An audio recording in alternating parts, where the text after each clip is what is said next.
నమస్తే, welcome to city news. నేను సునీత.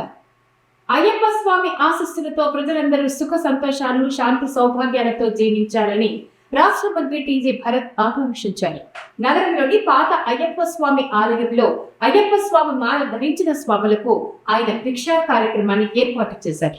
నగరంలోని భాస్కర్ నగర్ లో ఉన్న పాత అయ్యప్ప స్వామి ఆలయంలో మంగళవారం రాత్రి అయ్యప్ప మాల ధరించిన స్వాములకు రాష్ట్ర పరిశ్రమలు, వాణిజ్యం, ఆహార శుద్ధి శాఖ మంత్రి టీజీ భరత్ భిక్షా కార్యక్రమాన్ని ఏర్పాటు చేశారు. ఇందులో భాగంగా రాష్ట్ర మంత్రి టీజీ భరత్ తో పాటు అయ్యప్ప మాల ధరించిన స్వాములు అయ్యప్ప స్వామికి పూజా కార్యక్రమాలను నిర్వహించారు. ఈ కార్యక్రమంలో నగరంలోని వివిధ ప్రాంతాలకు చెందిన అయ్యప్ప మాల ధరించిన స్వాములు అధిక సంఖ్యలో పాల్గొని అయ్యప్ప స్వామి పూజ కార్యక్రమాన్ని కొనసాగించారు. అనంతరం రాష్ట్ర మంత్రి టీజీ భరత్ అయ్యప్ప మాల ధరించిన స్వాములకు స్వయంగా అన్న ప్రసాదాన్ని వడ్డించారు. పాత అయ్యప్ప స్వామి ఆలయంలో ప్రతి సంవత్సరం రాష్ట్ర మంత్రి టీజీ భరత్ అయ్యప్ప స్వామి మాల ధరించిన స్వాములకు భిక్ష కార్యక్రమాన్ని ఏర్పాటు చేయడం జరుగుతోంది.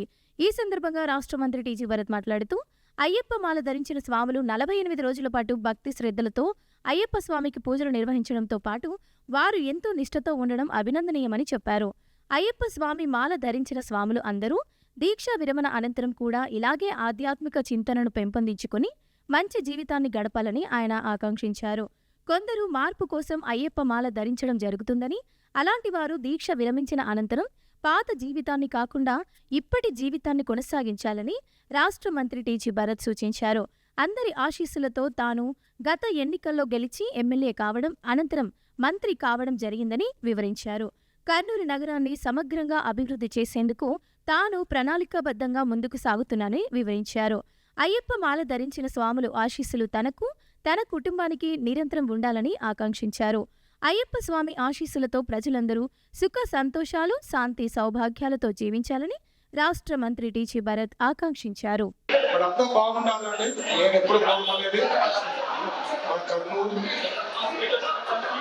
మన వాళ్ళు ఇంత బాగుండాలా, ఇప్పుడు అదృష్టం కొద్ది ఎమ్మెల్యే కావడం, మినిస్టర్ కావడం, సో డెవలప్ అయ్యేదానికి, డెవలప్ చేసేదానికి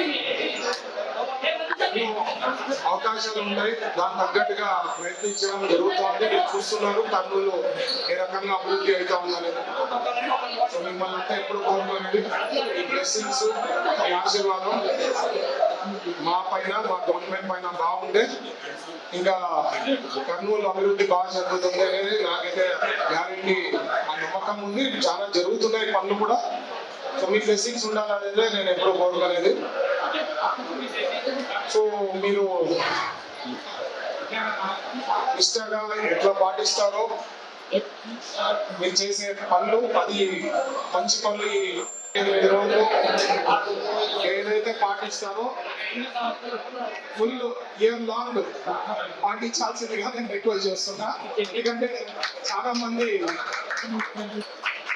ఎన్నో మారాలని దీక్ష తీసుకొని లేకపోతే ఆలోచించేటప్పుడు అట్లా వాళ్ళు అట్లే పాటిస్తే, కంటిన్యూ అయితే మీలో మీ అన్ని మార్పులు అవి ఉంటే చాలా బాగుంటుంది. అది కంటిన్యూ చేయాల్సిందిగా రిక్వెస్ట్ చేస్తున్నాం. ఇప్పుడు కర్నూలు మన వాళ్ళు అందరూ బాగుండాలా, వర్షాలు బాగుండాలా, అంత బాగుండాలనేది నేను ఎప్పుడు కోరుకునేది. బాలల సంక్షేమం, విద్యా ప్రమాణాల మెరుగుదలకు కృషి చేస్తున్నామని రాష్ట్ర మహిళా కమిషన్ చైర్పర్సన్ శ్రీమతి డాక్టర్ రాయపాటి శైలజ అన్నారు. పెదపాడులోని దామోదరం సంజీవయ్య బాల సదనాన్ని ఆమె సందర్శించారు.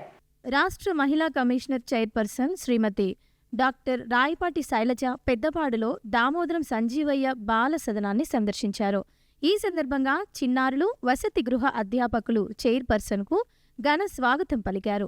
పర్యటనలో భాగంగా బాల్య వివాహాల నివారణ అంశంపై విద్యార్థులు ప్రదర్శించిన నాటక ప్రత్యేక ఆకర్షణగా నిలిచింది. చైర్పర్సన్ విద్యార్థుల ప్రతిభను ప్రశంసిస్తూ ఇలాంటి అవగాహన కార్యక్రమాలు సమాజంలో సానుకూల మార్పుకు దోహదపడతాయని పేర్కొన్నారు. తదనంతరం వసతి గృహంలోని డైనింగ్ హాల్, వంటగది, స్టోర్ రూమ్, విద్యార్థుల పడక గదులను పరిశీలించి అందిస్తున్న సదుపాయాలపై సమగ్రంగా ఆరా తీశారు. విద్యార్థులతో మాట్లాడి ప్రభుత్వం అందిస్తున్న వసతులు, భోజనం, చదువు, పాఠశాల వాతావరణం వంటి అంశాలపై అభిప్రాయాలను తెలుసుకున్నారు. ఈ సందర్భంగా మహిళా commission chairperson doctor Rayapati Sailaja మాట్లాడుతూ బాల సదనాల్లో విద్యతో పాటు బాలలు సంక్షేమానికి ప్రాధాన్యత ఇవ్వడం జరుగుతోందన్నారు.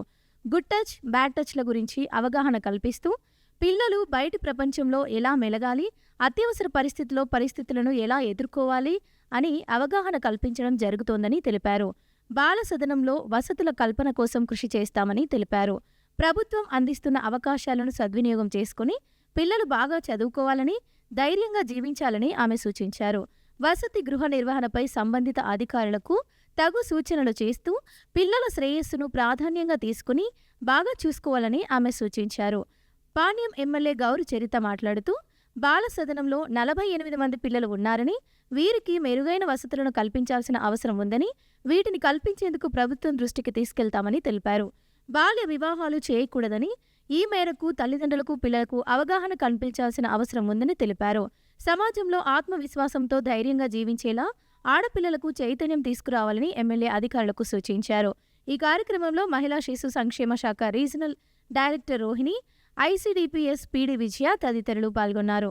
రాష్ట్ర మంత్రి టీజీ భరత్ చేస్తున్న సేవా కార్యక్రమాలను స్ఫూర్తిగా తీసుకుని తాము కూడా సేవా కార్యక్రమాలు నిర్వహిస్తున్నామని 42వ ward Telugu Desam party incharge Thimmareddy పేర్కొన్నారు.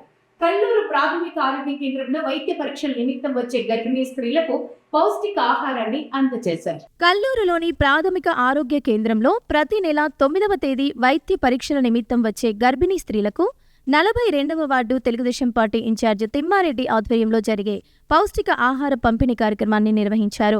ఇందులో భాగంగా కల్లూరు మండలంలోని వివిధ ప్రాంతాల నుంచి వైద్య పరీక్షల నిమిత్తం ప్రాథమిక ఆరోగ్య కేంద్రానికి వచ్చిన గర్భిణీ స్త్రీలకు 42 వార్డు ఇన్ఛార్జ్ తిమ్మారెడ్డి ఆధ్వర్యంలో మధ్యాహ్నం పౌష్టిక ఆహారాన్ని అందజేశారు. ఈ సందర్భంగా జరిగిన కార్యక్రమంలో ప్రాథమిక ఆరోగ్య కేంద్రం వైద్య అధికారితో పాటు 42వ వార్డు తెలుగుదేశం పార్టీ నాయకులు పాల్గొన్నారు. ఈ సందర్భంగా టీడీపీ నాయకుడు తిమ్మారెడ్డి మాట్లాడుతూ రాష్ట్ర మంత్రి టీజీ భరత్ ఎమ్మెల్యేగా గెలిచిన నాటి నుండి ప్రతి నెల 9వ తేదీ ఆయన చేసిన సేవలను స్ఫూర్తిగా తీసుకుని గర్భిణీ స్త్రీలకు పౌష్టిక ఆహారాన్ని పంపిణీ చేస్తున్నామని చెప్పారు. కల్లూరు మండలంలోని వివిధ ప్రాంతాల నుండి గర్భిణీ స్త్రీలు వైద్య పరీక్షలను మొత్తం ఉదయం ప్రాథమిక ఆరోగ్య కేంద్రానికి వస్తారని, వారు వైద్య పరీక్షలు పూర్తయ్యేసరికి మధ్యాహ్నం అవుతుందని చెప్పారు. ఇంత సమయం వేచి ఉండేవారికి ఆహారాన్ని అందించాలన్న ఆలోచనతో పాటు తాము ఈ కార్యక్రమాన్ని చేపట్టాలని వివరించారు. ఈ కార్యక్రమాన్ని ప్రతి నెల 9వ తేదీ తూచా తప్పకుండా కొనసాగిస్తామని చెప్పారు. మానవ హక్కుల పరిరక్షణకు నిరంతరం కృషి చేస్తామని all India human rights chief Chakradhar Yadav అన్నారు. ప్రపంచ మానవ హక్కుల దినోత్సవం సందర్భంగా డాక్టర్ బిఆర్ అంబేద్కర్ విగ్రహానికి వారు పూలమాల వేసి నివాళి అర్పించారు. All India human rights chief Chakradhar Yadav ఆధ్వర్యంలో ప్రపంచ మానవ హక్కుల దినోత్సవం నిర్వహించారు. ఇందులో భాగంగా నగరంలోని పాత బస్టాండ్లో ఉన్న డాక్టర్ బిఆర్ అంబేద్కర్ విగ్రహానికి పూలమాలలు వేసి నివాళులర్పించారు. ఈ సందర్భంగా all India human rights chief Chakradhar Yadav మాట్లాడుతూ 1948 డిసెంబర్ 10వ తేదీన మానవ హక్కుల దినోత్సవంగా ఐక్యరాజ్య సమితి తీర్మానం చేసిందని చెప్పారు. ఇందులో భాగంగానే ప్రతి సంవత్సరం డిసెంబర్ 10వ తేదీన ప్రపంచ మానవ హక్కుల దినోత్సవం వేడుకలను నిర్వహిస్తున్నామని వెల్లడించారు. ప్రతి సంవత్సరం ఢిల్లీలోని జంతర్ మంతర్ వద్ద ప్రపంచ మానవ హక్కుల దినోత్సవంలో పాల్గొనేవాడినని, ఈ ఏడాది మాత్రం కర్నూలులోనే ఈ కార్యక్రమాన్ని నిర్వహిస్తున్నామని అన్నారు. ఇందులో భాగంగా డాక్టర్ బిఆర్ అంబేద్కర్ విగ్రహానికి పూలమాలలు వేసి నివాళులు అర్పించామని, అలాగే అన్నదాన కార్యక్రమాలను నిర్వహిస్తున్నామని చెప్పారు. ప్రజల మానవ హక్కుల కోసం తాము నిరంతరం కృషి చేస్తున్నట్లు వెల్లడించారు. నేను ఆల్ ఇండియా హ్యూమన్ రైట్స్ లో చీఫ్ గా గత 9 సంవత్సరాల నుంచి కర్నూలు ప్రజలకు వారి హక్కులు నిలబెట్టడానికి, వాళ్ళ హక్కుల సంక్షేమానికి నిరంతరము ఫైట్ చేస్తూనే ఉన్నాము. వాళ్ళకి ఏదైనా సమస్యలు వచ్చినా కూడా అందరి దృష్టికి అధికారుల దృష్టికి తీసుకొని వెళ్ళి ఆ సమస్యలను క్లియర్ చేసి ఈ విధంగా మేము ప్రతి సంవత్సరము నిరంతరం కష్టపడుతూనే ఉన్నాము హక్కుల పోరాటానికి. ఈ రోజు ముఖ్యంగా ప్రపంచ మానవ హక్కుల దినోత్సవం 1948 డిసెంబర్ 10న ఐక్యరాజ్య సమితి జనరల్ కౌన్సిల్ లో ప్రపంచ మానవ హక్కుల దినోత్సవాన్ని డిసెంబర్ 10న జరుపుకోవాలని చెప్పి తీర్మానం చేయడం జరిగింది. దాని ప్రతి ఒక్క సంవత్సరం మేము జంతర్ మంతర్లోని ఢిల్లీలోని జంతర్ మంతర్లో మేము ఈ కార్యక్రమాన్ని నిర్వహించే వాళ్ళము. ఈసారి ఖచ్చితంగా కర్నూలు నగర ప్రజలకు అవగాహన తెలియజేస్తూ ఖచ్చితంగా ఇక్కడ ఒక ప్రోగ్రాం చేయాలని నిర్ణయించుకున్నాము. దానికోసమే ఈ రోజు మన గౌరవనీయులైనటువంటి అంబేద్కర్ గారిని మనస్పూర్వకంగా గౌరవిస్తూ పూలమాలతో సత్కరిస్తూ ఈ రోజు అంబేద్కర్ గారిని మనసులో గుర్తుపెట్టుకొని వాళ్ళు చేసినటువంటి సేవలు కానీ, వాళ్ళు రాజ్యాంగపరంగా మనకి చేసినటువంటి ఇచ్చినటువంటి హక్కులను కానీ వాటన్నింటినీ కూడా నిలబెడుతూ మన మనసులో చిరస్థాయిగా అంబేద్కర్ గారు నిలిచిపోయారు. అదేవిధంగా ప్రపంచ మానవ హక్కుల దినోత్సవం సందర్భంగా ఈ రోజు మేము అన్నదాన కార్యక్రమాన్ని కూడా ఏర్పాటు చేస్తున్నాము. అదేవిధంగా అందులకి కాలేజ్ ఫీజులు కడుతూ అందులో కూడా ఈరోజు భోజన కార్యక్రమం కూడా ఏర్పాటు చేస్తున్నాము. ఈ అవకాశం ఇచ్చినందుకు మీడియా వాళ్ళకి నేను కృతజ్ఞతలు తెలియజేస్తున్నాను. రాష్ట్ర మంత్రి టీజీ భరత్ దృష్టికి తమ సమస్యలను తీసుకువెళ్లి పరిష్కరించేందుకు కృషి చేస్తామని ప్రభుత్వ వాహన డ్రైవర్ల సంఘం జిల్లా అధ్యక్షుడు నాగేశ్వరరావు అన్నారు. రాష్ట్ర మంత్రి టీజీ భరత్ ను ఆయన నివాసంలో కలుసుకున్నారు. రాష్ట్ర పరిశ్రమలు, వాణిజ్యం, ఆహార శుద్ధి శాఖ మంత్రి టీజీ భరత్ను ఆంధ్రప్రదేశ్ ప్రభుత్వ వాహన డ్రైవర్ల సంఘం కర్నూలు జిల్లా అధ్యక్షులు నాగేశ్వరరావు, సంఘం రాష్ట్ర అధ్యక్షుడు రమేష్ బాబు కార్యవర్గ సభ్యులతో కలిశారు. ఈ సందర్భంగా వారు రాష్ట్ర మంత్రి టీజీ భరత్కు పుష్పగుచ్చాన్ని అందజేశారు. ప్రభుత్వ వాహన డ్రైవర్ల సంఘం జిల్లా అధ్యక్షుడిగా 3వసారి ఎన్నికైన నాగేశ్వరరావును రాష్ట్ర మంత్రి టీజీ భరత్ అభినందించారు.